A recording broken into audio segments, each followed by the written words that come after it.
ഓം ശ്രീ ഗുരുഭ്യോ നമ. അമ്മ ഒരിക്കൽ പറഞ്ഞു, മക്കളെ, ലക്ഷങ്ങൾ ശമ്പളം വാങ്ങുന്ന ആർഭാടമായി ജീവിച്ച മക്കൾ ഇപ്പോൾ ആശ്രമത്തിൽ താമസിക്കുന്നത് 200 സ്ക്വയർ ഫീറ്റുള്ള മുറിയിലാണ്. ചിലർക്കൊപ്പം അവരുടെ മക്കളുണ്ട്, മാതാപിതാക്കളുണ്ട്. അവർ ലളിതമായ വസ്ത്രം ധരിക്കുന്നു, ആഹാരം സ്വയം തയ്യാറാക്കുന്നു, ജോലിക്ക് പോകുന്നു, നല്ലൊരു തുക മിച്ചം വയ്ക്കുന്നു, അതൊരു പങ്ക് സേവനത്തിന് ചിലവഴിക്കുന്നു. അവർ അമ്മയോട് പറഞ്ഞിട്ടുണ്ട്, പണ്ടത്തേക്കാൾ സംതൃപ്തമാണ് ഇപ്പോൾ അമ്മ ജീവിതം. പണ്ട് സൗകര്യങ്ങൾ ധാരാളം ഉണ്ടായിരുന്നു, പക്ഷേ മനസ്സുഖം വളരെ വളരെ കുറവായിരുന്നു. ഇപ്പോൾ സന്തോഷം, സംതൃപ്തി, സുരക്ഷിതത്വം വേണ്ടുവോളമുണ്ട്. മക്കളെ, ഇതിൻ്റെ കാരണം അവർ ആധ്യാത്മിക തത്വം ഗ്രഹിച്ചതാണ്.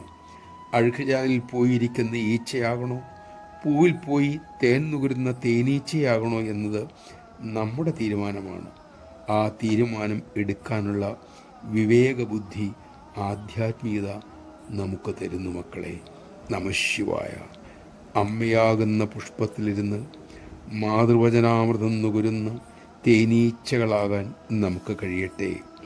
ആ തേനിൻ്റെ മാധുര്യം നമ്മുടെ കർമ്മങ്ങളിലൂടെ ലോകത്തിന് പ്രകടമാക്കാനും നമുക്ക് സാധിക്കണം.